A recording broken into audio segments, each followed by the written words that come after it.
The Game of Thrones Season 5 finale aired Sunday, and with the end to the season, the show has essentially caught up with George R.R. Martin's A Song of Ice and Fire series. Throughout the course of the TV series, websites like Screen Rant and Cheat Sheet have discussed the differences between the story told on TV and in Martin's books. But specifically, in the last 2 episodes of Season 5, we saw new storylines not yet revealed to book readers, and some fans aren't so happy. Prepare for spoilers. In Episode 9, Dance of Dragons, Stannis Baratheon most likely lost his entire fanbase when he sacrificed his daughter at the stake in a last-ditch effort to change his fate with the Lord of Light. Lord of Light, show us the way! This was one of the first plotlines that Martin suggested to showrunners David Benioff and Weiss, making it a spoiler for his next book in the series. When George first told us about this, it was one of those moments where I remember looking at Dan and it was just like, oh, it's so horrible and so good in a story sense because it all comes together. As a result, Stannis' wife Selyse hangs herself in the season finale right before Stannis' ill-fated march on Winterfell. Stannis is later seemingly murdered by, of all people, Brienne of Tarth. Do you have any last words?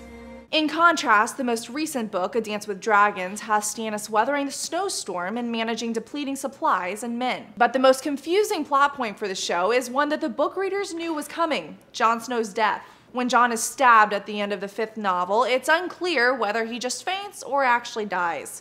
But in the show, he's clearly murdered in a scene reminiscent of Julius Caesar's betrayal. And this is obviously a big deal, the death of Jon Snow. This is something we've been thinking about for a long, long time. And although Kit Harington, who plays Snow, and showrunners David Benioff and Weiss have all confirmed that Snow is in fact dead, Martin has avoided answering whether or not Snow will make an appearance in the upcoming The Winds of Winter novel. The book is rumored for release later this year. As for the series, we'll just have to wait until spring 2016. For Newsy, I'm Lexi Hamasfar.